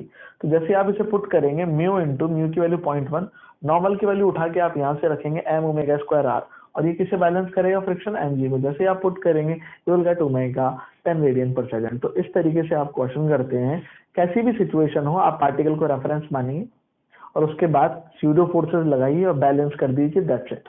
एक और क्वेश्चन देखते हैं अपन। अच्छा, एक हॉरिजॉन्टल सर्कल में दो पार्टिकल्स घुमाए गए 1 किलो और 2 किलो। पहली स्ट्रिंग इस पार्टिकल से कनेक्टेड है और दूसरी स्ट्रिंग इस पार्टिकल से उस पार्टिकल को जोड़ रही है, यानी कि दोनों इस तरीके से एक लाइन में है। दोनों रस्सियों की लेंथ 1 मीटर है और ओमेगा दिया गया आपको 2 रेडियन पर सेकंड। आपको बोला अगर दोनों की ओमेगा सेम है तो दोनों रस्सियों में टेंशन बताइए। तो सबसे पहला काम आप क्या करेंगे, फ्री बॉडी डायग्राम बनाएंगे। तो टेंशन हमेशा अवे फ्रॉम द बॉडी होती है और दोनों बॉडीज पे लगती है। So this is T1 and this is T1, एक रस्सी में एक ही टेंशन होती है। और इस तरफ वाले में इस तरफ T2 लगेगा, ये भी अवे फ्रॉम द बॉडी। आप देख लें सारे tension away from the bodies है। इस पे 2 रस्सियां जुड़ी थी तो 2 टेंशन, इस पे एक ही रस्सी जुड़ी थी तो 1 टेंशन। अब बात आती है फोर्सेस को निकालें कैसे। तो हमने आपसे कहा आप रेफरेंस मानिए, स्यूडो फोर्स लगाइए और बैलेंस कर दीजिए, दैट्स इट। तो हमने पहले 2 किलो का रेफरेंस लिया इस वाले पार्टिकल को, तो हमने देखा इस पर T1 तो था ही सही। अब हम स्यूडो फोर्स लगाएंगे, सेंटर इस तरफ है तो स्यूडो फोर्स बाहर की तरफ लगेगा। m इज 2 ओमेगा स्क्वायर यानी कि 2 का स्क्वायर और r, हमने यही फॉर्मूला यूज किया m into ACP omega square r, क्योंकि ओमेगा की टर्म्स में दिया गया था। So m omega square into r, क्योंकि रेडियस हमेशा सेंटर से कैलकुलेट की जाती है। तो ये किस रेडियस में 1 metre plus 1 metre that is 2 metre. So m omega square r यानी कि ये आपका आया 16 न्यूटन। अब बात आती है अब इस वाले पार्टिकल की ये वाली टेंशन कैसे निकाले। तो आप इसे रेफरेंस ले लीजिए, तो आप इसका फ्री बॉडी अलग से निकाल लें। This is T2 and this is T1 जो आप निकाल चुके हैं 16। अब इसे रेफरेंस लेते ही इस पे स्यूडो फोर्स दिखेगा और आप इस पे इक्विलिब्रियम सॉल्व करेंगे, बिल्कुल इसी लॉजिक। तो इस पे स्यूडो फोर्स, इस पे भी सेंटर इधर ही है तो बाहर की तरफ लगेगा। मास इसका 1 है, ओमेगा दोनों की सेम थी 2 स्क्वायर और r की वैल्यू 1, क्योंकि ये 1 मीटर की रेडियस में घूमेगा। तो जैसे आप इसे कैलकुलेट करेंगे आएगा 4, और इक्विलिब्रियम के लिए इधर वाले फोर्सेस से बैलेंस आउट होंगे। So T2 is equal to T1 plus this and this value is 4। तो 16 प्लस 4 किसके बराबर होंगे, T2 के बराबर, and you will gate 20 Newton. चलिए देखते हैं एक और क्वेश्चन। एक डिस्क है जिसकी रेडियस कैपिटल R है और उस पर स्मॉल r डिस्टेंस पे एक m मास का ब्लॉक रखा हुआ है और फ्रिक्शन कोफिशिएंट है म्यू। आपसे पूछा गया find maximum omega for no sliding, यानी कि हम इसे मैक्सिमम किस ओमेगा से घुमा सकते हैं कि ये ब्लॉक इस पर फिसले ना। अब बात आती है कि हम इसको किस तरीके से सॉल्व करेंगे। तो आप सबसे पहले फ्री बॉडी डायग्राम बनाए। हमने इसका साइड व्यू बनाया, नॉर्मल ऊपर लगेगा जैसा कि आप जानते हैं, mg नीचे लगेगा, ये दोनों आपस में बैलेंस आउट होंगे। अब हमने आपसे कहा था हमारा तरीका क्या है सॉल्व करने का। यहाँ पे हम ब्लॉक को ले लेते हैं रेफरेंस या पार्टिकल। जैसे हम इसे रेफरेंस लेंगे, एक स्यूडो फोर्स बाहर की तरफ लगेगा जो ACP का उल्टा, यानी कि m इंटू ACP जो हमेशा लगता है। ACP की वैल्यू हमने रखी ओमेगा स्क्वायर r। अब r रखा हमने छोटा r। ब्लॉक जिस रेडियस में घूम रहा है डिस्क के साथ में, आपको उसी को कंसिडर करना है, जो कि स्मॉल r है, ना कि कैपिटल R। तो हमें डिस्क की रेडियस से मतलब नहीं है, हमें पार्टिकल जितना दूर है उस डिस्टेंस से मतलब है। तो this is m omega square r, छोटा r। फ्रिक्शन लगेगा अंदर इसे रोकने के लिए, क्योंकि इसकी वजह से टेंडेंसी आएगी बाहर की तरफ ड्रिफ्ट होने की, उसके अपोज में फ्रिक्शन लगेगा पीछे। अगर स्लाइडिंग नहीं होनी then this friction must be greater than m omega square r। तो ये बाहर चलाने की कोशिश कर रहा है और ये रोकने की, तो ये बड़ा होना चाहिए या एटलीस्ट बराबर हो m ओमेगा स्क्वायर r के, तो ये रोक लेगा उसे। हमने इक्वेशंस बनाई, क्योंकि जैसे ही हम ब्लॉक को रेफरेंस लेंगे हमें रेस्ट में दिखेगा, और रेस्ट में दिखेगा तो हम इक्विलिब्रियम सॉल्व करते हैं, ऊपर बराबर नीचे और लेफ्ट बराबर राइट वाले फोर्सेस। तो n बराबर mg, और ये हमने फ्रिक्शन को बड़ा रखा m ओमेगा स्क्वायर r से, तभी तो रुकेगा। फ्रिक्शन की वैल्यू रखी म्यू इनटू नॉर्मल, जैसा कि आप जानते हैं। n की जगह रखा हमने mg, यहाँ से प्लेस करके mm कैंसिल आउट होगा और ओमेगा की वैल्यू निकल के आएगी should be less than equal to root mu g by r। वैसे तो ये एक फॉर्मूला ही है, पर हमने आपको क्वेश्चन की तरह करा, आपको अच्छे से इसे याद रखना है। तो इसका मतलब ये है कि ओमेगा इस नंबर से या तो छोटा हो या बराबर हो, यानी कि ये वो मैक्सिमम ओमेगा है जब तक ब्लॉक स्लाइड नहीं करेगा। अगर आप इससे तेज घुमाएंगे देन ब्लॉक विल स्लाइड, ये वैल्यू फ्रिक्शन की वैल्यू से बड़ी हो जाएगी। तो बड़े आसानी से आप इसको निकाल सकते हैं, पर ध्यान रहे r यहाँ पे डिस्टेंस ऑफ ब्लॉक है फ्रॉम एक्सिस ऑफ रोटेशन या centre of disc. Now see one more question of vertically curved roads. भाई अब हम रोड्स देखेंगे, पहले वर्टिकली कर्व्ड रोड देख रहे हैं, यानी कि जो इस तरीके से मूवमेंट करेंगे वर्टिकल प्लेन में। फिर हम देखेंगे हॉरिजॉन्टली कर्व्ड रोड, जो हॉरिजॉन्टल ग्राउंड पे कर्व करेंगे। तो ध्यान से देखिए, इसमें डिफरेंट जगह पे नॉर्मल रिएक्शन हमें निकालनी होती है। ये टॉप मोस्ट पॉइंट ए, ये कॉन्वेक्स आर्किटेक्चर है and this is concave. So convex में हमने 2 पॉइंट लिए ए, और ये जैसे ही जहां से ये कॉन्केविटी चेंज होगी, यानी कॉन्वेक्स से कॉनकेव में जैसे जाने लगेगा, तो उस पॉइंट को हम कहते हैं पॉइंट ऑफ इन्फ्लेक्शन। तो इस पॉइंट ऑफ इन्फ्लेक्शन के जस्ट पहले नॉर्मल रिएक्शन, जस्ट बाद नॉर्मल रिएक्शन, और कॉनकेव कर्वेचर में नॉर्मल रिएक्शन बेस पे आपसे पूछी जाती है। तो आपको अच्छे से याद रखनी है एन ए यहाँ पे mg minus m v square by r, जहां पे v क्या है, गाड़ी की स्पीड हर जगह पे, अलग अलग जगह पे। तो अगर आप जस्ट बिफोर सी निकालना चाहते हैं, यानी कि बिफोर पॉइंट ऑफ इन्फ्लेक्शन, यानी कि अभी भी आप कॉन्वेक्स कर्वेचर में ही हो लेकिन एज पे, तो यहाँ पे नॉर्मल रिएक्शन लिखा जाता है mg cos theta minus m v square by r. अंतर इतना सा है, बस mg की जगह पे mg cos थीटा आ गया है। अब बात आती है कि अगर जस्ट आफ्टर लिखेंगे आप, तो ये बिल्कुल सेम फॉर्मूला, बस mg cos थीटा की जगह माइनस की जगह पे प्लस आ जाता है। लेकिन अगर आप यहाँ लिखेंगे यानी कि कॉनकेव कर्वेचर के बेस पे, तो mg plus m v square by r. तो सारे फॉर्मूले बहुत इजी टू रिमेम्बर है। इसमें माइनस, यहाँ cos थीटा, यानी कि कॉन्वेक्स वाले सारे फॉर्मूलों में माइनस है, एक में mg एक में mg cos थीटा, और कॉनकेव वाले में mg cos थीटा है और mg है, लेकिन दोनों फॉर्मूले में प्लस है। तो यहाँ पे आप कितनी ही स्पीड बढ़ा लें, ये नॉर्मल रिएक्शन कॉनकेव कर्वेचर में जीरो नहीं हो सकते, क्योंकि बीच में प्लस का साइन है। ये वी बढ़ाओगे तो आप नॉर्मल की वैल्यू और बढ़ेगी। And normal represents contact with the ground, तो जितना ज्यादा नॉर्मल रिएक्शन होगा उतना ग्राउंड के साथ आपका कांटेक्ट मजबूत होगा। पर नॉर्मल रिएक्शन जैसे घटता जाता है तो ग्राउंड के साथ कांटेक्ट लूज होता जाता है और आपके उड़ने की संभावनाएं बढ़ जाती है, यानी कि आपका ग्राउंड से कांटेक्ट ब्रेक होने की संभावना बढ़ जाती है। तो जिन जिन फॉर्मूले में माइनस है वहां पे आपका ग्राउंड से कांटेक्ट ब्रेक हो सकता है अगर आप ज्यादा स्पीड बढ़ाएं। स्पीड ब्रेकर्स इसी शेप के होते हैं, फ्लाई ओवर्स इसी शेप के होते हैं, तो आप वहां पर एक लिमिट से ज्यादा तेज चलाओगे तो आपका रोड के साथ में कांटेक्ट ब्रेक हो जाएगा। So mg minus m v square by r में अगर आपका कांटेक्ट ब्रेक होना है तो नॉर्मल जीरो होना पड़ेगा। तो जैसे आप इसे जीरो पुट करेंगे, v की वैल्यू निकलेगी रूट जी आर, यानी कि अगर आप यहाँ पर रूट जी आर से तेज चलाएंगे तो आपका सरफेस के साथ कांटेक्ट ब्रेक हो जाएगा। तो आपको इससे कम ही चलाना चाहिए इस तरीके के कर्वेचर पे। दूसरा, अगर आप पॉइंट ऑफ इन्फ्लेक्शन की जस्ट पहले, तो वहां भी नॉर्मल रिएक्शन जीरो होने की संभावना रहती है। तो आपको बस थीटा पता होना चाहिए कि थीटा कितना है, और नॉर्मल रिएक्शन अगर कांटेक्ट अगर आपका ब्रेक होना है तो नॉर्मल रिएक्शन जीरो होना पड़ेगा। So if this is zero then velocity will be root g r cos theta. You have to remember each and every formula of this thing. तो ये देखते हैं कुछ और फॉर्मूले रोड्स के। सबसे पहले अपन देख रहे हैं flat horizontal turning. Flat horizontal turning इस तरीके से होती है कि रोड बिल्कुल भी कहीं से इंक्लाइंड नहीं होता, बिल्कुल फ्लैट रोड होता है और इस तरीके से चलते चलते टर्न कर जाता है। जैसे आप नॉर्मली जा रहे हो और रोड टर्न कर जाए तो हमें गाड़ी टर्न करनी पड़ती है। So that is simple flat horizontal turning. तो हमने इसका टॉप व्यू बनाया है और एक गाड़ी उस पर चल रही है v कांस्टेंट स्पीड से। अब बात आती है कि टर्न कराने के लिए जो रेस्पॉन्सिबल फोर्स है वो है फ्रिक्शन, क्योंकि अगर फ्रिक्शन नहीं होता तो आपकी गाड़ी सीधी निकल जाती। आप स्टीयरिंग मोड भी लेते तो उससे पहिए टर्न होते, गाड़ी टर्न नहीं होती, गाड़ी बिल्कुल सीधी निकल जाती, क्योंकि फ्रिक्शन बिल्कुल नहीं होता। अब बात आती है कि मैक्सिमम कितनी स्पीड से हम टर्न कर सकते हैं, that is root mu g r. अगर आप इससे कम पे चलाएंगे तो आप इजीली सेफ टर्निंग कर लेंगे, लेकिन आपने इस वैल्यू से ज्यादा स्पीड से गाड़ी को टर्न किया तो आपकी गाड़ी बाहर की तरफ ड्रिफ्ट हो जाएगी, बाहर की तरफ फेंकेगी। और वैल्यू है इसकी रूट म्यू जी आर, जिसके लिए आपको केवल दो चीजें चाहिए, friction coefficient and the radius of this track, यानी कि जिस भी रेडियस में टर्न कर रहा है वो आपको चाहिए। हो सकता है आप उसको वी मैक्स देके रेडियस पूछे जाए तो दोनों तरीकों से क्वेश्चन पूछा जा सकता है।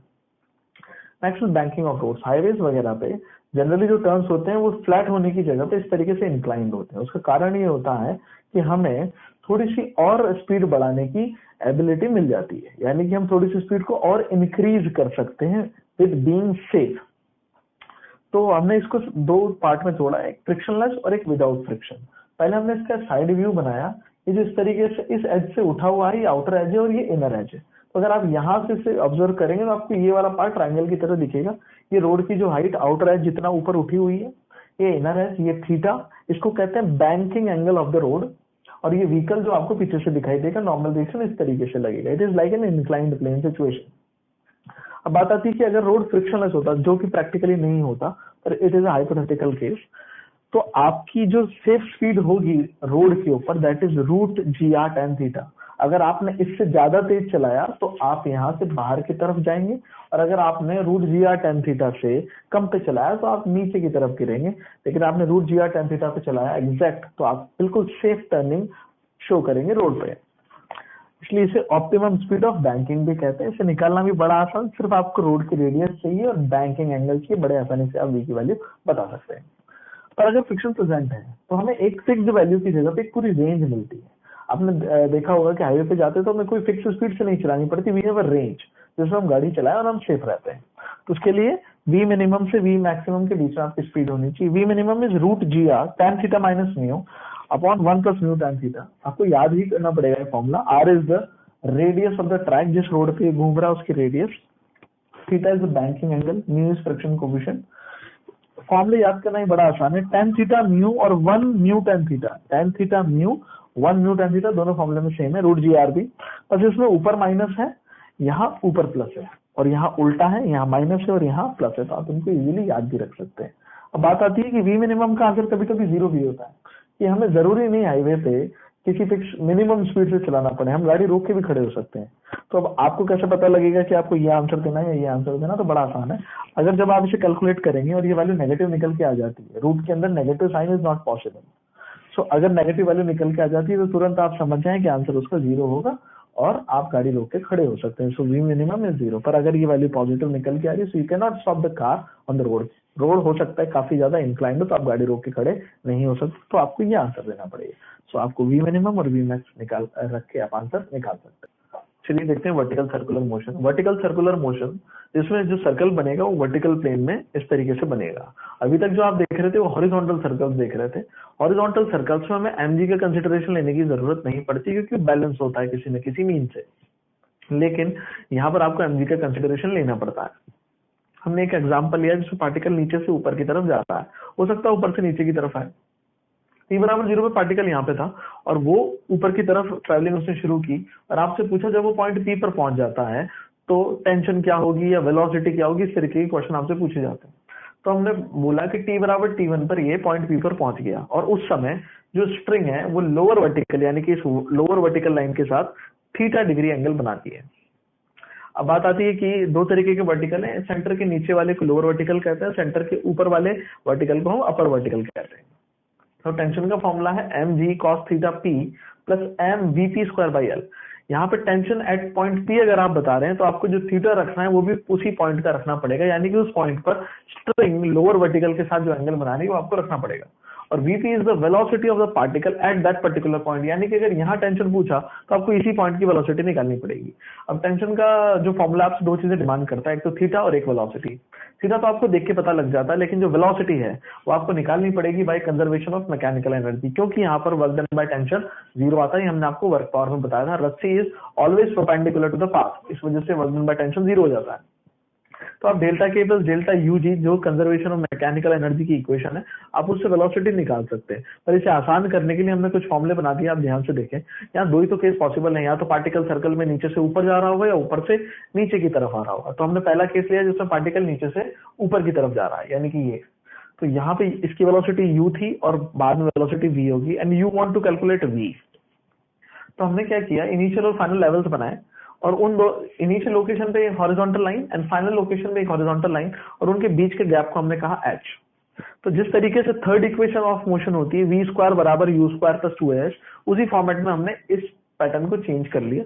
v square is the final velocity, u square is the initial, plus 2h की जगह पे हमने भी माइनस लिखा, भी बताते हैं आपको क्यों। 2 एक्सीलरेशन की जगह पे g और डिस्प्लेसमेंट की जगह पे h, जो आप ऐसे कैलकुलेट करेंगे। अब यहाँ माइनस आएगा या प्लस, आप थोड़ा सा कॉमन सेंस से लगा सकते हैं। जैसा कि ये नीचे से ऊपर की तरफ जा रहा है और नीचे से ऊपर जाने में ग्रेविटी के अगेंस्ट मूवमेंट होगा और वेलोसिटी घटेगी, तो फाइनल वेलोसिटी जो होगी वो इनिशियल वेलोसिटी से कम ही होगी, तो इसमें माइनस आता है। लेकिन अगर ये नीचे से ऊपर से नीचे की तरफ आ रहा होगा तो इसकी स्पीड बढ़ेगी। तो पैटर्न बिल्कुल सेम है, v स्क्वायर बराबर u square plus 2gh, and h is again the initial level and final level के बीच का वर्टिकल गैप। और यहाँ पे प्लस इसलिए लगेगा क्योंकि ये जब नीचे आएगा तो इसकी वेलोसिटी इंक्रीज करेगी, तो v की वैल्यू u से तो डेफिनेटली बड़ी आनी ही चाहिए। तो आप बड़े आसानी से माइनस और प्लस के बारे में याद रख सकते हैं। So what you need is the only h and u and you will get the v। एक क्वेश्चन देखते हैं हम इसका, आप ध्यान से देखें। हमने क्या किया, आपको बोला एक पार्टिकल यहाँ पे 10 मीटर पर सेकंड से 1 किलो का पार्टिकल ऊपर की तरफ प्रोजेक्ट किया, और पॉइंट ए पर आपसे पूछा जा रहा है वेलोसिटी और टेंशन, और ये 60 डिग्री का एंगल बना रहा है, और रस्सी की जो लेंथ है वो है 8 मीटर।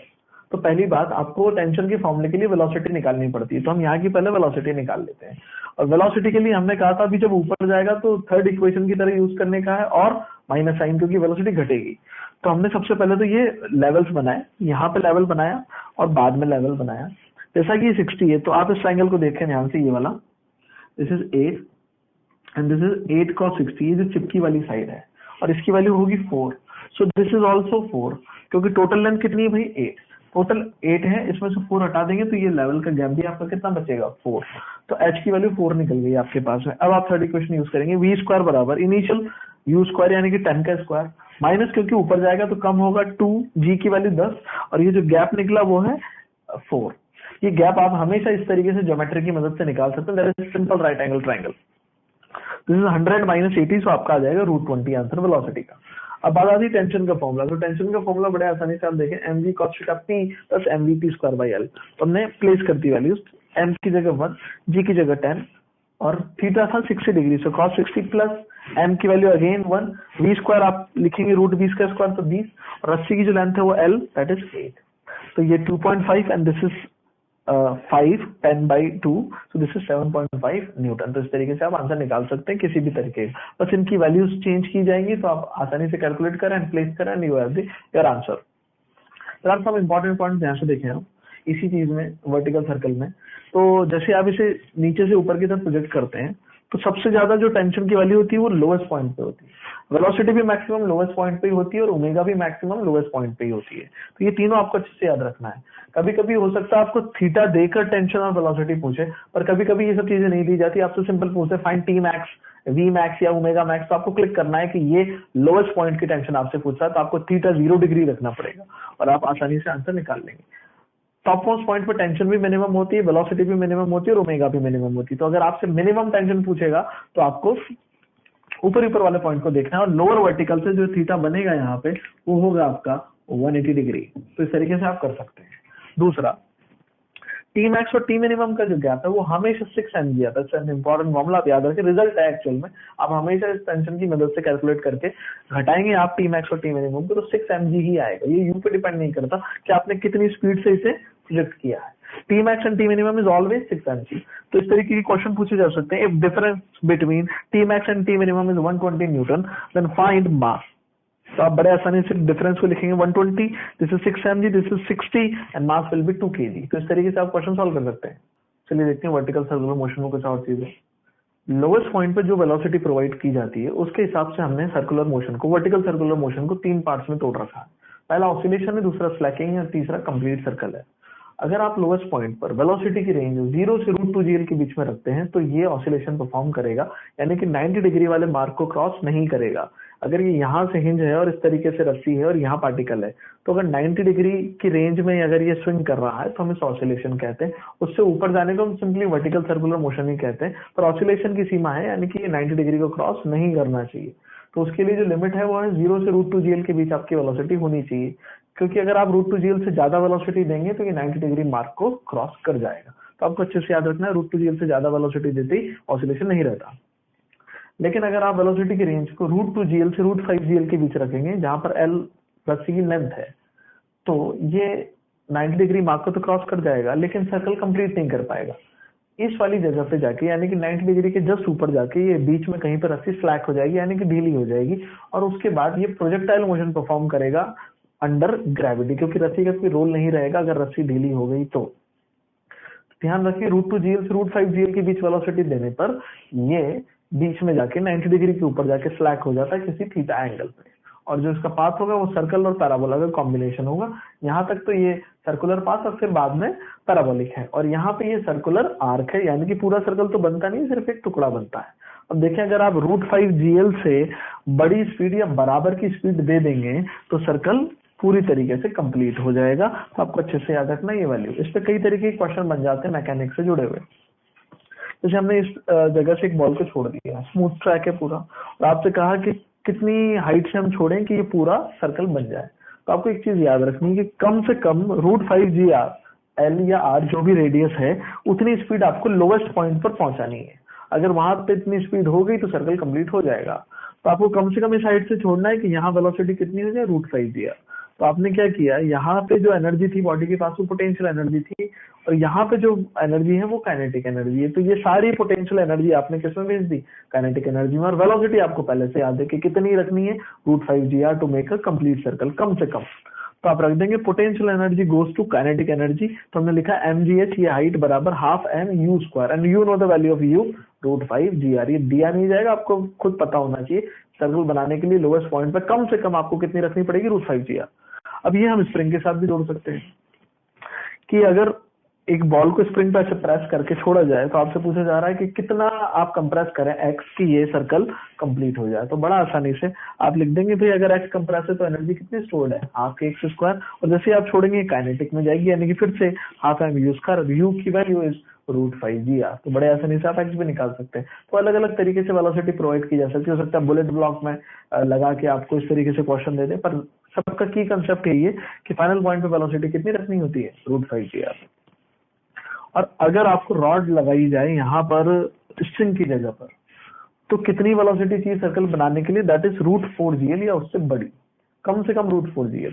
क्योंकि रस्सी में थोड़ा सा डिसएडवांटेज ये होता है कि वो स्लैक हो जाती है, पर rod is a rigid system, एक नेग्लिजिबल मास की रॉड, तो उस पे सर्कल बनाने के लिए हमें उतनी वेलोसिटी नहीं देनी पड़ती, सिर्फ इतनी सी देनी पड़ती कि यहाँ तक पहुंच जाए, उसके बाद तो सर्कल अपने आप ही ग्रेविटी के कारण बन जाता है। इसलिए हमें थोड़ी सी कम वैल्यू भी देते हैं, यानी कि √4gl तक भी देते हैं तो काम हमारा हो जाता है सर्कल कंप्लीट करने का। लेकिन स्ट्रिंग के केस में इट मस्ट बी √5gl।